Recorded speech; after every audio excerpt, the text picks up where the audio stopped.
প্রিয় হাজরিন, এই পৃথিবীতে যারা এসছেন কেউ থাকতে পারেন নাই, পেরেছেন? সবাই চলে গেছেন কিনা? আপনি আমি থাকবো না, যাব?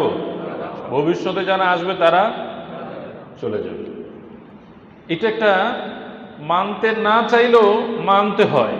যাদের মনে চায় না মানতে তাদেরকেও মানতে হয় বাধ্য হয়ে। এমন একটা অতীব সত্য কথা, এমন একটা ইউনিভার্সাল ট্রুথ, চিরন্তন সত্য কথা যে এটা সবাইকে মেনে নিতেই হয়। তাওআন ওয়া কারহান, ইচ্ছায় অনিচ্ছায়। ফিরআউনও চেয়েছেন, বাঁচতে পারে নাই।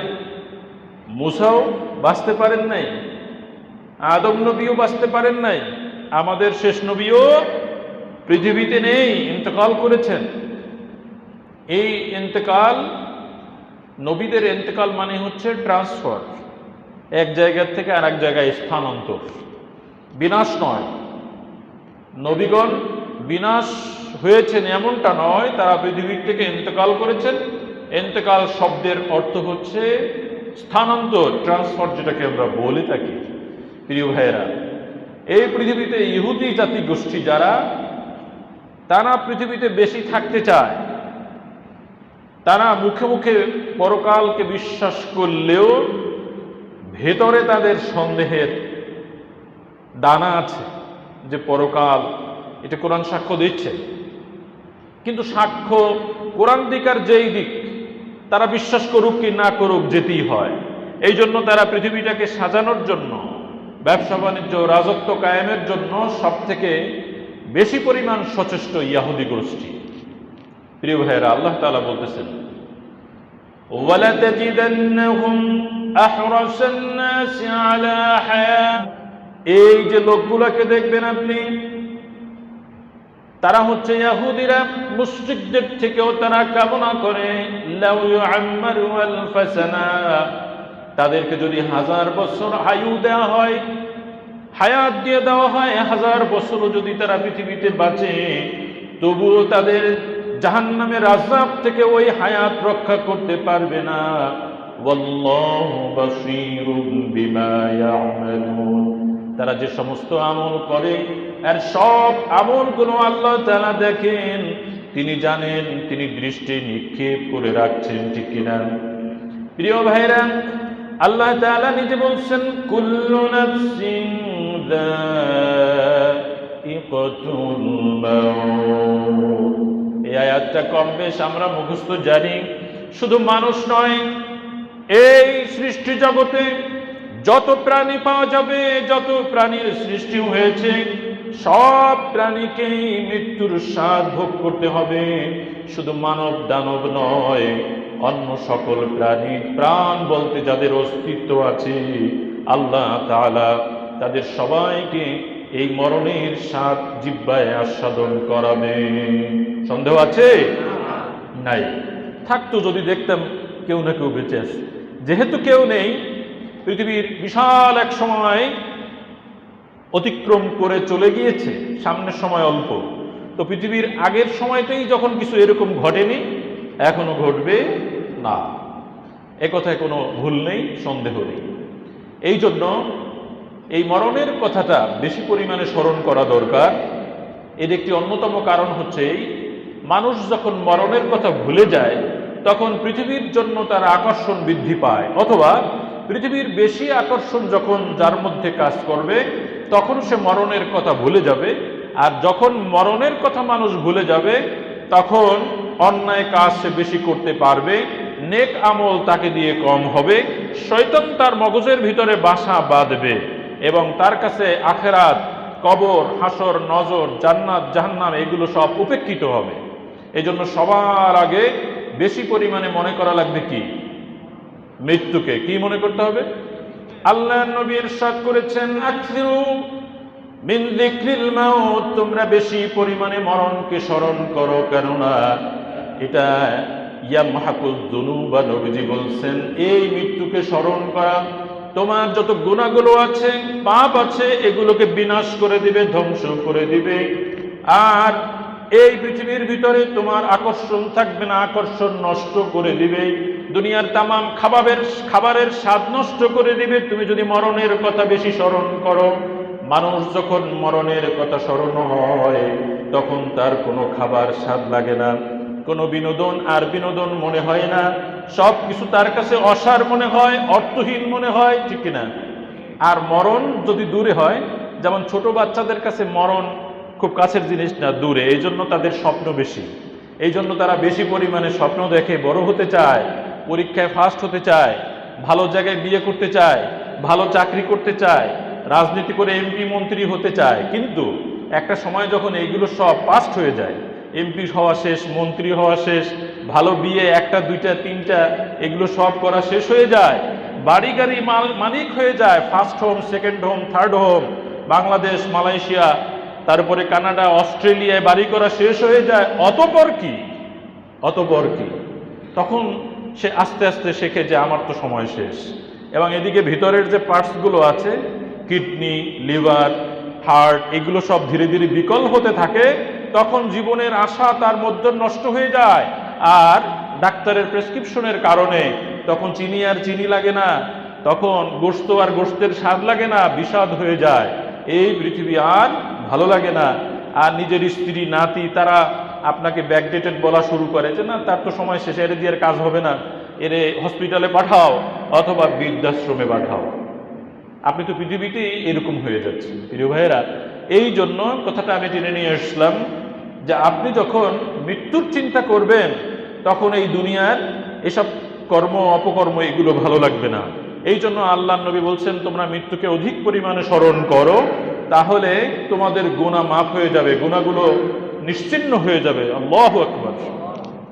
প্রিয় ভাইয়েরা, নবীরা বাঁচতে পেরেছেন? নবীরা বাঁচতে পেরেছেন? 1 লক্ষ কিংবা 2 লক্ষ, আমরা যাই বলি, একজনও নেই, সবাই চলে গেছে। আদম নবী পৃথিবীতে বেশি হায়াত পেয়েছেন, 1000 বছর তিনি হায়াত পেয়েছেন। তাকে যখন সৃষ্টি করা হলো, খলাকাল্লাহু আদম আলা সূরাতিহি 60 দিনান, আল্লাহর হাবিব বলছেন নবী আদমকে আল্লাহ সৃষ্টি করলেন 60 হাত লম্বা। এই পৃথিবীর শ্রেষ্ঠ এবং সবথেকে লম্বা মানুষ ছিলেন তিনি। কয় হাত? 60 হাত লম্বা। কল্পনা করে দেখেন কত বড়। এরকম 1 পাও দিলে পরে হাফ কিলোমিটার চলে যেতেন, ঠিক না? 60 হাত যেই মানুষ লম্বা, তার তো পাও এরকম অর্ধেক, 1 পাও দিলে পরে তো হাফ কিলোমিটার যাওয়া হয়ে যায়, কি বলেন? এরকম মানুষ ছিল। এরকম ছোটখাটো বিল্ডিং থাকলে সেখানে তো তারে রাখা যেত না, ঠিক না? আদম আলাইহিস সালামকে আল্লাহ সৃষ্টি করলেন, তারপরে তিনি তাকে জিয়ারত করালেন, একটা জগতে নিয়ে গেলেন, সেটার নাম হচ্ছে রূহের জগৎ, আলমে আরোহা বলা হয়। সেখানে তাকে নিয়ে যাওয়া হলো, তিনি রূহগুলো দেখালেন আল্লাহ দেখাই বললেন এদের দিকে তাকাও। আদম নবী আরজ করলেন ইয়া আল্লাহ, এগুলো কি, এরা কারা? তিনি বললেন এরা তো সবাই তোমার সন্তান। সুবহানাল্লাহ। অর্থাৎ রূহ আমরা এক সময়ের শ্রেষ্ঠ, বড় ছোট নেই, অল আর ইকুয়াল। রূহুর বয়স হিসাবে আমাদের বাপ দাদা আর আমরা, আবার পরে যারা আসবে, এরা সবাই কি সেম এইজের। এই জন্য রূহের বয়স সবার সমান। তিনি এগুলো দেখে খুব খুশি হলেন। আর সকলের কপালের ভিতরে আয়ু লেখা ছিল, হায়াত লেখা ছিল। তিনি একটি রূহের কপালের ভিতরে লেখা দেখলেন মাত্র 40 বছর বয়স। কয় বছর? 40 বছর। জিজ্ঞেস করলেন আল্লাহ এই কে? বললো যে তোমার সন্তান দাউদ। তো আপনি তাকে এত কম হায়াত দিলেন? বলে হ্যাঁ এরকমই দিয়েছি। একটু বাড়াই দেওয়া যায় না? সুপারিশ করলেন। দেখেন সন্তানের জন্য মায়া সেই জায়গায় শুরু হয়েছে। সুবহানাল্লাহ বলেন। সন্তানের মায়াটা ওই জান্নাত আলমে আরোহা ওইখান থেকে শুরু হয়েছে। তিনি সেখানেই সুপারিশ করলেন যে আমার এই সন্তানের একটু হায়াত বাড়াই দেওয়া যায় না? আল্লাহ বললেন কলমের কালি শুকিয়ে গেছে, কলমের ডিউটি শেষ, যা লেখার তা লিখে দেওয়া হয়েছে। তো আদম নবীকে হায়াত দেওয়া হলো 1000 বছর। তিনি বললেন তো আমার এখান থেকে কিছু হায়াত কাটিং কুটিং করে একটু দিয়ে দেওয়া যায় কিনা? বললেন এমনটা? বললেন হ্যাঁ। তো দিয়ে দেওয়া হলো 40, আর তার হায়াত থেকে 60 বছর দিয়ে দেওয়া হলো। সুবহানাল্লাহ। এভাবে আদম নবী যখন 940 বছর বয়স হল, মরণের ফেরেশতা মালাকুল মাউত আজরাইল সামনে হাজির হলেন। আদমকে বললেন আপনার তো হায়াত শেষ হয়ে গিয়েছে। তিনি বললেন কিভাবে? বললেন আপনার হায়াত তো ছিল 1000 বছর, আমার তো হায়াত এখন মাত্র 940 বছর, কি করে আমার মৃত্যুর সময় হয়? আজরাইল তখন মনে করে দিল যে আপনার তো ছিল ঠিকই আছে, কিন্তু আপনি তো আপনার সন্তানকে দিয়ে দিয়েছিলেন আরো 60 বছর। তিনি বললেন না তো, এরকম তো কোনো কথা নেই। তিনি অস্বীকার করলেন, তিনি আদম নবী অস্বীকার করলেন। হাদিস শরীফের ভিতরে আসছে, আল্লাহর নবী বলতেছেন যে আদম অস্বীকার করেছে, এই জন্য তার সন্তান, এই যে আমরাও অস্বীকার করি, আদম ভুলে গেছে এই জন্য তার সন্তানেরাও ভুলে যায়, আমরাও এই জন্য ভুলে যাই, চুক্তি করার সময় ভুলে যাই। আল্লাহ বললেন যে আমি জানতাম আদম এই কাজটা করবে, এই কাজ করবে, আমি জানতাম এটা সে ভুলে যাবে। এই জন্য কোরআনের নির্দেশ হচ্ছে যা কিছু করবে লিখে রাখবে। সুবহানাল্লাহ। ভুলে যাওয়ার প্রবণতাটা আমাদের, এটা সহজাত, জন্মের সাথে আছে আমাদের, এটা আমাদের জেনেটিক, ওই আদম পিতার থেকে প্রাপ্ত। সুতরাং ভুলে আমি যাব, আমরাও যাব। আদম আলাইহিস সালামকে ওই আগে নিয়ে নেওয়া হলো না, 1000 বছর পরেই তাকে নিয়ে নেওয়া হলো। সুবহানাল্লাহ। তার কবর এগুলো ফেরেশতারা করেছিল, তার জানাজা দাফন কাফন ফেরেশতাদের মাধ্যমে সুসম্পন্ন হয়েছিল। তিনি পৃথিবীতে বাঁচতে পারেন নাই। এই পৃথিবীতে ইদ্রিস আলাইহিস সালাতু ওয়াস সালাম, তার মৃত্যুটা একটু অন্য রকমের, তিনিও বাঁচতে পারেন নাই। নবী ইদ্রিস এত পরিমাণ নেক আমল করতেন, আল্লাহ ইদ্রিসকে ওহী দিয়ে জানায় দিলেন, নবী আমার, আপনার উম্মত, আপনার সময়ের লোকেরা যত নেক আমল প্রত্যেক দিন করবে, সারা জীবন করবে, আর সবগুলো আপনাকে প্রত্যেক মুহূর্তে মুহূর্তে দিয়ে দেওয়া হবে। অর্থাৎ সবাই মিলে যে আমলগুলো করবে, আপনার একার আমলের সওয়াব তার থেকে বেশি হয়ে যাবে। তাকে উঠে নেওয়া হলো আসমানে। তিনি ফেরেশতার বন্ধুত্ব নিয়ে প্রথম আসমান, দ্বিতীয় আসমান, তৃতীয় আসমান, চতুর্থ আসমানে উঠলেন দেখার জন্য। এরকম আসমানে তিনি ফেরেশতার সাথে বন্ধুত্ব হলো। লম্বা কথা, আমি শুধু বুঝালাম যে এই মরণ আপনাকে ছাড়বে না, আপনি যেখানেই থাকেন, ওটা আপনাকে পেয়ে বসবে, ওটা আপনাকে ধরবেই। ওই নবীকেই ওখানে গিয়ে ধরা হয়েছে, এটা কোরআন শরীফের ভিতরে আসছে। তার মর্যাদাকে উচ্চ করা হয়েছে। তিনি যখন চতুর্থ আসমানে গেলেন অন্য ফেরেশতাদের ডানার উপরে ভর করে, তখন মালাকুল মউত তিনি আল্লাহর পক্ষ থেকে নির্দেশ নিয়ে আসলেন যে ইদ্রিসের জান কবজ করতে হবে। তো কোথায়? স্বাভাবিকভাবেই সবার জান তো কবজ হয় জমিনে, আল্লাহ বলে দিলেন তাকে চতুর্থ আসমানে জান কবজ করতে হবে। মালাকুল মউত বলতেছেন আমি খুবই চিন্তিত হয়ে পড়লাম যে এখানে সেই লোকেরা আমি পাবো কি করে, সে তো জমিনে থাকার কথা, আসমানে তাকে, এই চতুর্থ আসমানে আমি তাকে কি করে পাবো? প্রতিমধ্যে ওই ফেরেশতাদের সাথে দেখা, বললেন যে তুমি কোথায় যাও আর তোমরা কোথায় যাচ্ছ? বললেন আমরা এখানে আছি, আমাদের সাথে আল্লাহ তাআলার প্রিয় বান্দা নবী ইদ্রিস এখানে আছেন। আমি তো তারই খুঁজতে জমিনে যাচ্ছিলাম, আর আল্লাহ বলতেছেন যে তার জান কবজ হবে চতুর্থ আসমানে। তো ভালোই হয়েছে, এখানে তার জান কবজ হয়েছে। সুবহানাল্লাহ, আল্লাহু আকবার। তো ওই চতুর্থ আসমানেও আপনার আমার রক্ষা হয় নাই, আমার এই নবীর রক্ষা হয় নাই। সুতরাং সেখান থেকেও তাকে জান কবজ করা হয়েছে। মুসা আলাইহিস সালাম খুব প্রভাবশালী প্রতাপশালী আম্বিয়াদের মধ্যে অন্তর্ভুক্ত ছিলেন, যিনি আল্লাহর সাথে সবসময় হট কানেকশন ছিল, অলওয়েজ কথা বলতেন। আকাল্লামাল্লাহু মুসা তাকলিমা, তিনি আল্লাহর সাথে কথা বলতেন, আল্লাহ তার সাথে কথা বলতেন। সুবহানাল্লাহ। এরকম জিবরিল আমিন ছাড়াও ডাইরেক্ট কথা বলতেন তার সাথে। তার মৃত্যুর সময় ফেরেশতা এরকম মানুষের রূপ ধরে এসেছে। তিনি, আপনারা জানেন সবাই, মুসা আলাইহিস সালামের এই মৃত্যুর কাহিনী আপনারা মোরলেস সবাই জানেন, যে থাপ্পড় দিয়ে তিনি একটি চক্ষু আহত করে দিয়েছেন। এটাও হয়, গল্পের মতো শোনায়, কিন্তু হাদিস শরীফের ভিতরে আসছে। থাপ্পড় দিয়ে দিয়েছিলেন, ফেরেশতা হিসাবে না, মানুষের আকৃতিতে এসেছিল, থাপ্পড় দিয়ে দিয়েছেন। আল্লাহর কাছে তিনি রিটার্ন করলেন, বললেন আল্লাহ আপনি, এমন ঘটনা তো পৃথিবীতে কোনোদিন ঘটে নাই, কোনো মানুষ তো আমার সাথে এরকম দুর্ব্যবহার করে নাই, সবাই তো আমাকে দেখলে ভয় পায়, আর আপনার এই গোলাম, আপনার এই বান্দা, আপনার এই নবী, সে তো আমাকে থাপ্পড় দিয়ে চোখের এরকম অবস্থা করে দিল। আল্লাহ তার চোখ ভালো করে দিলেন, বললেন আবার যাও, গিয়ে বলো, আমার কথা বলো যে মৃত্যুর পয়গাম নিয়ে আমি এসেছি। যখন এই কথা বলা হলো, তবে তাকে একটা অফার দেওয়া হয়েছে। আল্লাহ অফার দিয়ে দিলেন, মৃত্যুর ফেরেশতাকে বললেন তুমি গিয়ে আমার নবীকে বলবা একটি বড় গাভীর উপরে যেন তারা হাতটা রাখে, যে জায়গায় বেশি পরিমাণে পশম আছে, এমন পাতলা জায়গায় না, যেখানে বেশি পরিমাণে পশম আছে সেই জায়গায় গিয়ে হাতটা রাখতে বলো। মালাকুল মাউত তাই বললেন। অতঃপর জিজ্ঞেস করলেন এখন কি হবে? যে আল্লাহ সেরকম নির্দেশ দিয়েছেন, যদি আপনি যেখানে হাতটা রাখবেন ওই হাতের নিচে যতগুলো পশম আছে প্রত্যেকটি পশমের বিনিময় আপনাকে 1 বছর করে হায়াত আল্লাহ তাআলা লিখে দিবেন। সুবহানাল্লাহ। তিনি জিজ্ঞেস করলেন তারপর, বললেন তারপর আপনার ইন্তেকাল। তিনি বললেন ইন্তেকাল তাহলে আছে, সেই ইন্তেকালের এত অপেক্ষা করে কি লাভ? ওই হায়াত আমার প্রয়োজন নেই, বরং আমার জন্য যতটুকু বরাদ্দ ছিল এখানেই আমি যেতে চাই। সুবহানাল্লাহ বলেন। কেন সুবহানাল্লাহ বলবেন? তার কারণ আছে। মৃত্যু এটা এমন একটা কষ্টকর বিষয়, মনে হয় যেন কষ্টকর। মানবীয়, নবীরাও তো মানুষ। মানবীয় একটি দুর্বলতা হচ্ছে মানুষ মরতে চায় না, চাইবে না, সব কিছুর বিনিময়ে মানুষ বাঁচতে চাই।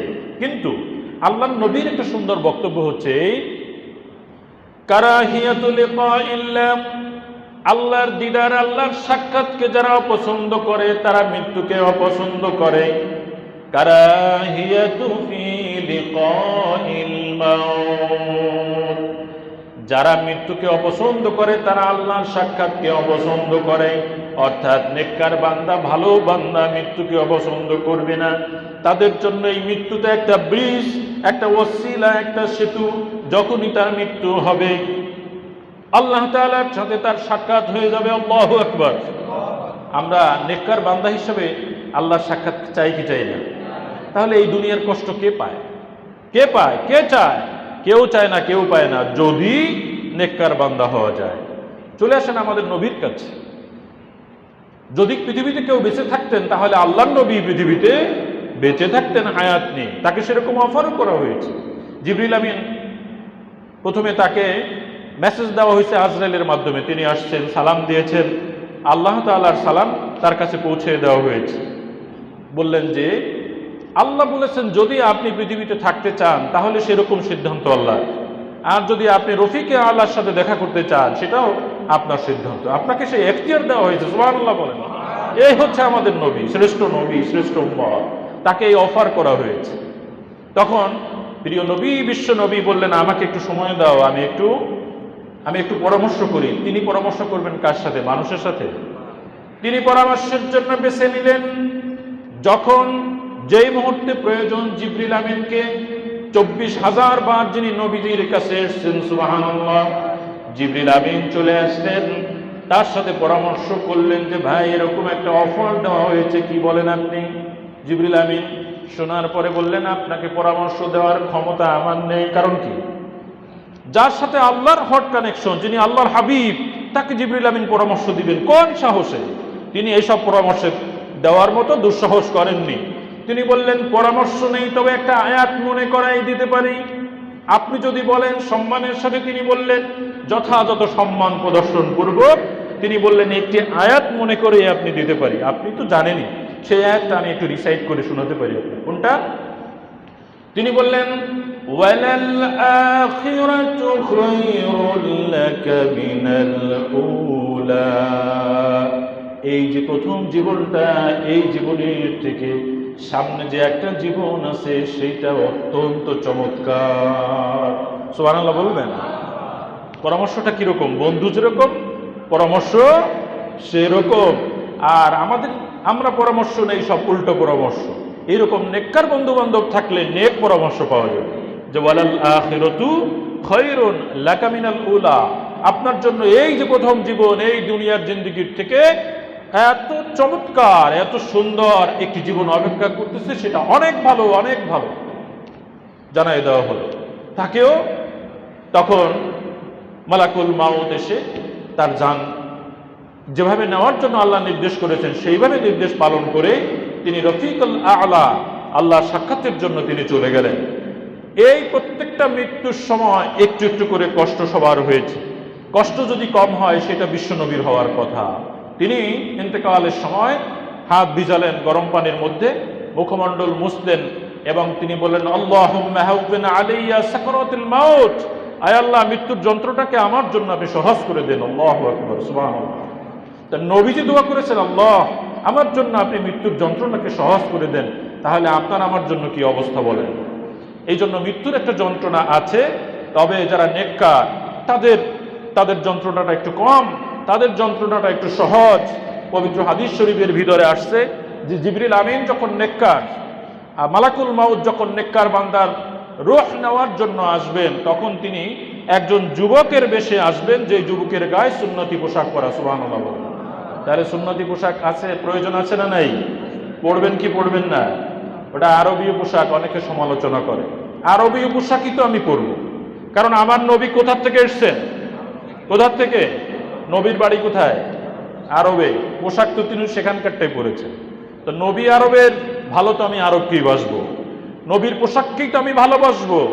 আমি তো জো বাইডেনের পোশাককে ভালোবাসবো না, আমি আমার হাবিব, আমি আমার রাসূল, আমি আমার নবীর পোশাককেই তো ভালোবাসবো। তিনি যে টুপি পরেছেন, তিনি যে আবা পরেছেন, তিনি যে পোশাক পরেছেন, তিনি যে জুতা পরেছেন, আর সব আমি ভালোবাসি, সব আমি পড়তে চাই ইনশাআল্লাহ। আল্লাহ তৌফিক দিক, বলুন আমিন। একটু দুরূদ শরীফ পড়ে নেন। সাল্লাল্লাহু আলা মুহাম্মাদ সাল্লাল্লাহু আলাইহি সাল্লাল্লাহু আলা মুহাম্মাদ সাল্লাল্লাহু আলাইহি جبريل أتى ليلة أسرى جبريل أتى ليلة أسرى والرب دعاه لحضرته صلى الله وعلى محمد صلى الله عليه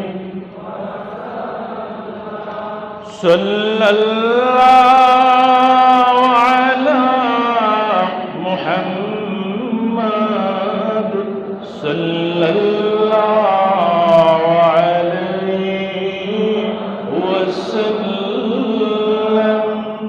সম্মানিত হাজির, নবীজি তার ইন্তেকাল হয়েছে। সিদ্দিক আকবর, প্রথম খলিফা, তিনি ইন্তেকাল করেছেন। এই একজন মাত্র সাহাবী খলিফার মধ্যে তিনি স্বাভাবিক ইন্তেকাল করেছেন। তার ইন্তেকালের সময় হযরত আয়েশা সিদ্দিকা রাদিয়াল্লাহু তাআলা আনহা তিনি কবিতা পাঠ করছিলেন, ইসলামী কবিতা। তিনি বললেন, তুমি এই কবিতা পাঠ করো না, কোরআনের আয়াত পাঠ করো। ওয়াজাআত সাকরাতুল মাউত বিল হক, যে মৃত্যুর কথা বলা হয়েছিল সেই মৃত্যু সত্য সত্যি এসেছে। তো এই মৃত্যুকে তিনি এড়াতে পারলেন না। ফারুকে আজম ওমর ফারুক রাদিয়াল্লাহু তাআলা আনহু তিনি শহীদ হলেন। তিনি সবসময় দোয়া করতেন, মৃত্যুর জন্য তিনি দোয়া করতেন, আল্লাহুম্মা রযুকনি শাহাদাতান ফি সাবিলিক ওয়াজআল মাউতি ফি বালাদি রাসূলিক। হে আল্লাহ, আপনি আমার জন্য শাহাদাতের মৃত্যু নসিব করুন এবং আপনার হাবিবের শহরে আমার ইন্তেকাল দান করুন। সুবহানাল্লাহ, কি দোয়া! আল্লাহুম্মা রযুকনি শাহাদাতান ফি সাবিলিক ওয়াজআল মাউতি ফি বালাদি রাসূলিক। হে আল্লাহ তাআলা, আপনি আমার জন্য শাহাদাতের মৃত্যু নসিব করুন আর আপনার হাবিবের শহরে মদিনাতুল মুনাওয়ারায় আমার ইন্তেকালের ব্যবস্থা করে দিন। ওই শহরে এখন একদল লোকেরা এরকম বলে বেড়ায়, হজ করতে গেলে মদিনায় যাওয়ার প্রয়োজন নাই। তুমি কি ওমর ফারুক, ফারুকে আজমের থেকেও দিন ভালো বুঝেছো? যে ফারুকে আজম মরার জন্য, ইন্তেকালের জন্য রাসূলের শহরকে নির্বাচন করেছেন, আর তুমি বলতেছো হজ করতে গেলে মদিনায় যাওয়ার প্রয়োজন নাই। এই মদিনার আশিক যারা, রাসূলের আশিক যারা, শুধু হজ নয়, ওখানে যাওয়ার জন্য তীব্র আকাঙ্ক্ষা ইমানদার আশিক রাসূলের আছে কি নাই? আছে কি নাই? আমরা যেতে রাজি আছি, আমরা যেতে রাজি আছি। আল্লাহ কবুল করুক, বলুন আমিন। আল্লাহ কবুল করুক, বলুন আমিন। মদিনায় যেতে চাই, ঠিক কিনা? এখানে না গেলে আপনার মনটা শান্ত হবে না। এই যে তৃষ্ণার্ত মন, এখন ভিতরে আপনার একটা বিরহ আছে। আপনি যারা মদিনায় যান নাই, যেতে পারেন নাই, গেলে পরে বুঝবেন যে আপনার শরীরটা তো একটা মরুভূমির মতো হয়ে আছে। ওখানে গেলে পরে দেখবেন যে কি রহমতের বৃষ্টি আপনার ভেতরে বর্ষিত হবে। সেখানে আমরা যেতে চাই না, যেতে চাই না। ওমর ফারুক তিনি শাহাদাত বরণ করলেন। আবু লুলু তার হাতে 3টা খঞ্জর দিয়ে ফজরের নামাজের সময় তিনি 3টি আঘাত করেছিলেন এবং এই আঘাতের পরে তিনি শাহাদাত বরণ করেন। হযরত ওসমান রাদিয়াল্লাহু তাআলা আনহু তিনিও শহীদ হয়েছিলেন। যা হোক, এরকম সাহাবায়ে কেরাম পৃথিবীতে টিকে রন নাই, এরকম নবীরা থাকেন নাই। সাথে সাথে ফিরআউন, সাথে সাথে নমরুদ, এই ধরনের যারা প্রভাবশালী প্রতাপশালী এই পৃথিবীতে জালেম বাদশাহী কায়েম করেছিল, তারাও পৃথিবীতে থাকেন না। আপনিও আমিও থাকতে পারবো না। আল্লাহ তাআলা তাই তো বলতেছেন, আইনামা তাকুনু ইউদরিকুমুল মাউত ওয়ালাউ কুনতুম ফি বুরুজিম মুশাইয়াদা। তোমরা যদি লোহার পিঞ্জরা সিন্দুক বানায় ভিতরে লুকায় থাকো, সেখান থেকেও তোমাকে মৃত্যুর পাকড়াও করে বসবে, এড়াতে পারবে না। قل إن الموت الذي تفرون منه فإنه ملاقيكم ثم تردون إلى عالم الغيب والشهادة। আল্লাহ তাআলা বলতেছেন, হে নবী, আপনি বলে দেন, যেই মৃত্যুর থেকে তোমরা পলায়ন করতে চাও, লুকিয়ে থাকো, পালাও, গোপনে থাকো, ওই মৃত্যু তোমার সামনে এসে হাজির হয়ে যাবে। মৃত্যু আমার আপনার সামনে হাজির হয়ে যাবে, আমরা পালাতে পারবো না। কাজেই এই মৃত্যু এমন একটি জিনিস, এখান থেকে চাইলেই পালানো যায় না। তো প্রস্তুতি নেওয়ার প্রয়োজন আছে। মরার জন্য একটা আমাদের প্রস্তুতি নেওয়ার প্রয়োজন আছে না নাই? হজে যাওয়ার জন্য প্রয়োজন প্রস্তুতির। আমরা প্রস্তুতি গ্রহণ করি অনেক দিন আগের থেকে। আমরা বিয়ে করার জন্য, বরযাত্রায় যাওয়ার জন্য বর এবং তার সাথে যারা যায় সেই মেহমানরাও একটা প্রস্তুতি গ্রহণ করে। সুন্দর সুন্দর জামা বানায়, ইস্ত্রি করে, সুগন্ধি ব্যবহার করে, গাড়িগুলো সুন্দর করে, গাড়ি আবার ফুল দিয়ে ডেকোরেশন করে কিনা? তো সবকিছুতে এরকম একটা প্রস্তুতি আছে। মরণ যাত্রায়ও একটা প্রস্তুতি থাকতে হবে। এটাই তো ঈমানের মূল প্রস্তুতি।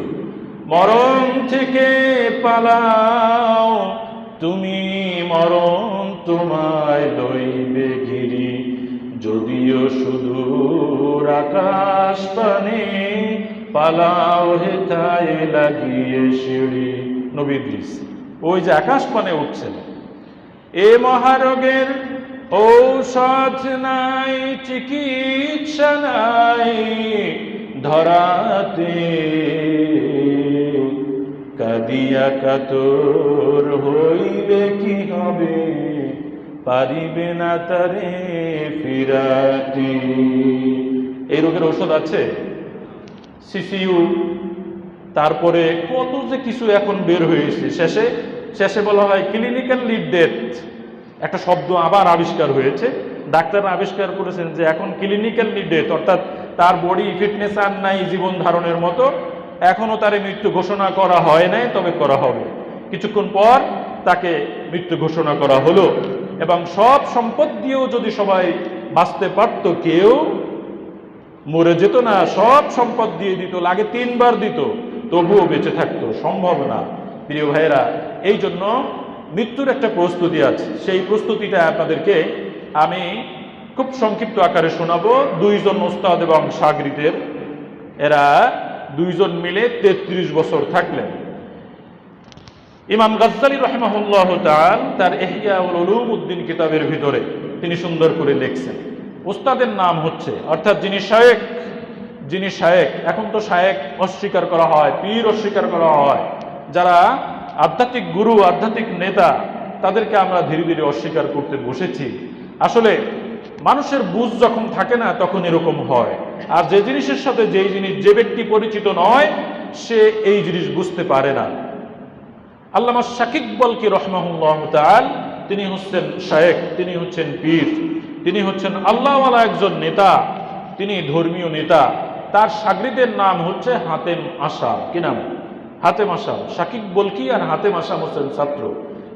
তার ওস্তাদের সাথে, তার শায়েখের সাথে 33 বছর থেকেছেন, সফর করেছেন, খেদমত করেছেন।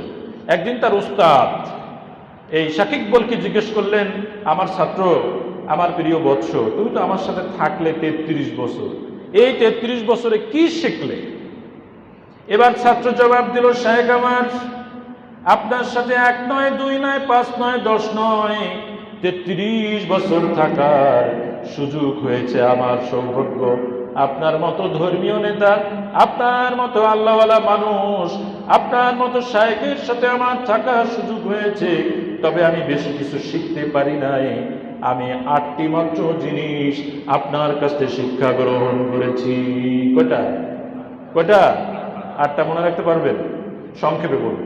ওই 8টা মনে রাখতে পারলে আপনার প্রস্তুতি হয়ে যাবে।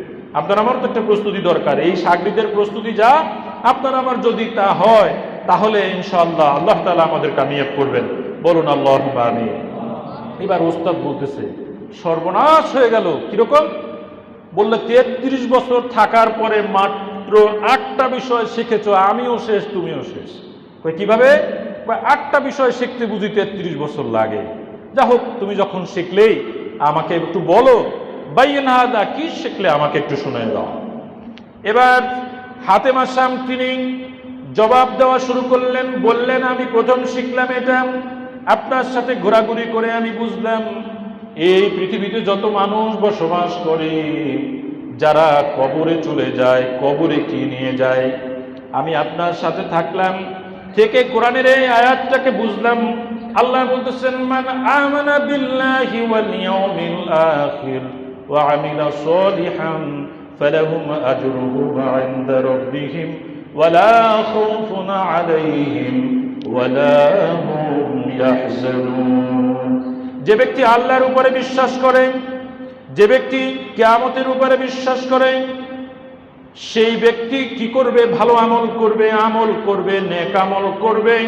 আর যদি নেক আমল করতেই পারে, তাহলে তার চিন্তাও নেই, ভয়ও নেই, টেনশন নেই। তার জন্য রয়েছে আল্লাহর পক্ষ থেকে উত্তম জাযায়ে পুরস্কার। উনি প্রথমটা শিখলেন যে নেক আমল। তিনি বললেন, আমি দেখলাম যে কবর পর্যন্ত সব যায়, দুনিয়ার আপনজনও যায়, সম্পদেরও কিছু অংশ যায়, কিন্তু মাটির নিচে যখন কোনো মানুষকে রাখা হয়, তখন তার সাথী হয়ে যায় শুধুমাত্র নেক আমল। চিৎকার করে বলুন, কি থাকে? আরো আওয়াজ করে বলুন, কি থাকে? নেক আমল। নাম্বার 1 তিনি বললেন, 1 নম্বরে আমি বুঝতে শিখলাম যে কবরের পরে, মাটি দেওয়ার পরে যেহেতু আমার এই জিনিসটাই শুধু কাজে লাগে, তাহলে সব ধরনের বদ আমল আমি পরিত্যাগ করলাম। আল্লাহ কবুল করুন, বলুন আমিন। 1 নম্বরটা পছন্দ হয়েছে আপনাদের? এখন খুঁজে বের করতে হবে নেক আমলগুলো কি কি। এই খোঁজার জ্ঞান বুদ্ধি আপনার থাকার প্রয়োজন আছে না নাই? কোনটা সুদ, কোনটা ঘুষ, কোনটা হালাল, কোনটা হারাম, এইটা চিহ্নিত করবে কে? আপনি না অন্য কেউ করে দিবে? আপনারটা আপনাকেই করতে হবে। কোনটা ভালো কাজ, কোনটা মন্দ কাজ, এটা আপনাকে ডিসিশন নিতে হবে, আপনাকে নিশ্চিত করতে হবে। হাতেম আসাম তিনি বললেন, এটা আমার প্রথম কাজ। 2 নম্বরে তারপর তিনি বললেন, আমি দেখলাম আপনার মধ্যে একটা সুন্দর গুণ, যে এই পৃথিবীতে মানুষ প্রাপ্তির জন্য, সবকিছু পাওয়ার জন্য একজন আরেকজনকে হিংসা করে, হিংসা করে। অথচ আপনার মধ্যে কোরআনের একটি আয়াতের আমল আমি দেখলাম। সেটা কি? আল্লাহ তাআলা বলতেছেন, ওয়াকাসামনা বাইনাহুম মাঈশাতাহুম ফিল হায়াতিদ দুনিয়া। আল্লাহ বলতেছেন, আমি এই পৃথিবীর মধ্যে মানুষের ভোগ করার জন্য, খাওয়ার জন্য, থাকার জন্য, পড়ার জন্য যা কিছু প্রয়োজন, আলো বাতাস যতটুকু যার জন্য প্রয়োজন, এর সবটুকু আমি অ্যালটমেন্ট করে দিয়েছি, সবটুকু আমি বরাদ্দ করে দিয়েছি, কোনো কিছু কমতি রাখি নাই। সুতরাং বন্টনের বাইরে কেউ কোনো কিছু ভোগ করতে পারবে না। আপনার যখন হায়াত ফুরিয়ে যাবে, একজন ফেরেশতা এসে বলবে, আপনার জন্য এই জমিনে আর কোনো পানি বরাদ্দ নেই, আমি পানি বন্টনকারী ফেরেশতা ছিলাম, কোথাও 1 লোকমা পানি পাচ্ছি না, সুতরাং আমি চলে গেলাম, আসসালামু আলাইকুম। পানির ফেরেশতা চলে যাবেন, আলোর ফেরেশতা চলে যাবেন, ভাতের ফেরেশতা চলে যাবেন, সব ফেরেশতারা চলে যাবেন, কেউ থাকবে না। সকল ফেরেশতা যখন বিদায় নেবেন, একজন ফেরেশতা তখন আসবেন। সেই ফেরেশতার কি নাম?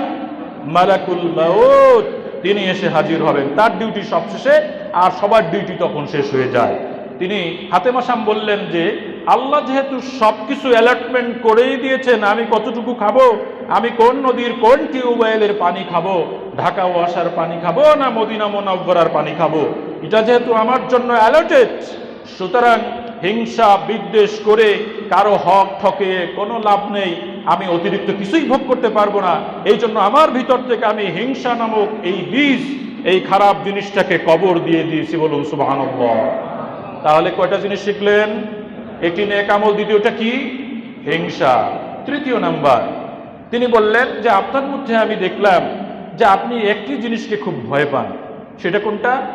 বললেন যে কোরআনের একটা আয়াত আপনার মধ্যে আমি দেখছি, সেই আয়াতটার আমল আপনার মধ্যে আছে। এটা কোনটা? আল্লাহ বলেন ওয়া আম্মা মান খাফা মাকাম রাব্বিহি ওয়া নাহান নাফসা আনিল হাওয়া। এরা আল্লাহর সামনে দাঁড়ানোকে, আল্লাহর সামনে দণ্ডায়মান হওয়াকে ভয় করে। শঙ্কিত যে আল্লাহর সামনে দাঁড়ানো যাবে না, এই ভয় পাওয়ার কারণে ওয়া নাহান নাফসা আনিল হাওয়া, পৃথিবীর তামাম খারাপ কাজ, খারাপ চিন্তা, খারাপ আমল, বদ অভ্যাস থেকে নিজের অন্তরকে তিনি পুরুত পবিত্র করে নিয়েছেন। অর্থাৎ অন্তরটাকে সুন্দর চিন্তা দিয়ে তিনি পবিত্র করে নিয়েছেন। বলুন সুবহানাল্লাহ।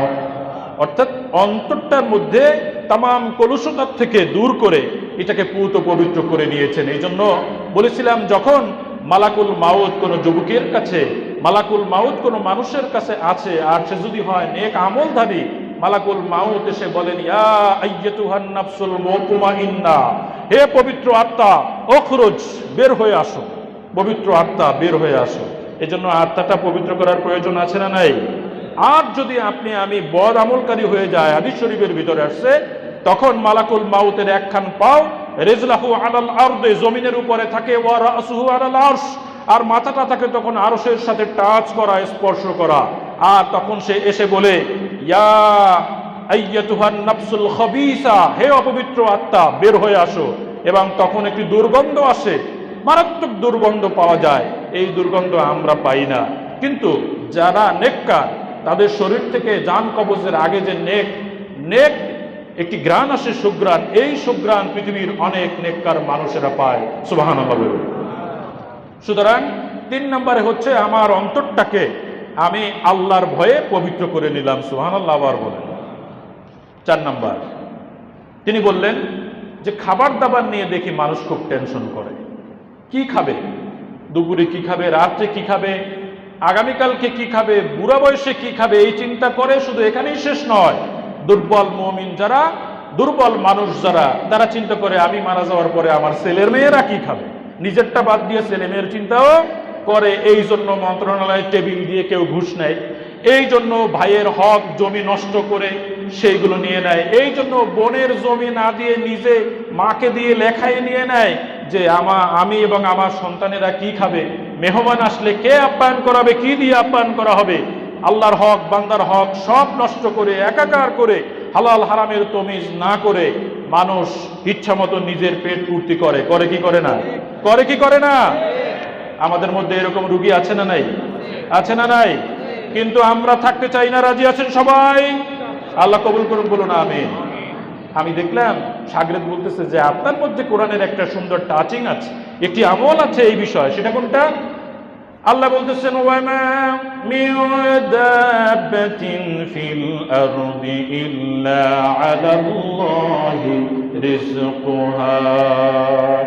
এই পৃথিবীতে শুধু নয়, জমিনে এমন বিচরণশীল কোনো প্রাণী নাই, শুধু মানুষ নয়, শুধু মানব নয়, দানব নয়, পিঁপড়া নয়, এরকম শুধু নয়, যত সৃষ্টি আছে আল্লাহ তাআলা বলতেছেন সকল তামাম এই বিচরণশীল প্রাণীর রিজিকের দায়িত্ব আমি আল্লাহ, আমি রাজ্জাক গ্রহণ করেছি।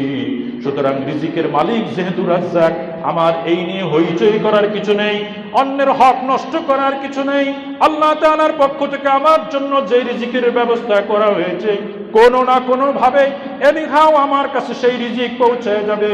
সুতরাং ব্যস্ত হওয়ার কিছু নেই, এই নিয়ে বাড়াবাড়ি পারাবাড়ি করার কিছু নেই। বুঝটা ঠিক আছে কিনা? বুঝটা ঠিক আছে কিনা? আমাদেরও এরকম বুঝ। বলবেন হুজুর কাজ না করলে খাবো কি? এটা হচ্ছে দুর্বলের কথা। আমরা ইমানদার হিসেবে দুর্বল তো। হযরত ওমর ইবনুল খাত্তাব রাদিয়াল্লাহু তাআলা আনহু তিনি বলছেন লাউ আন্নাকুম তাওয়াক্কালুনা আলাল্লাহ হাত্তা তাওয়াক্কুলিহি, যদি তোমরা আল্লাহর উপরে ভরসা করার মতো ভরসা করতে পারতে, ইয়ারসুকুত তাইর, তাহলে আল্লাহ তাআলা রাযাকাকুমুল্লাহু কামা ইয়ারসুকুত তাইর, তোমাদেরকে সেইভাবে রিজিক প্রদান করতেন যেইভাবে আল্লাহ তাআলা পাখিকে রিজিক প্রদান করে থাকেন।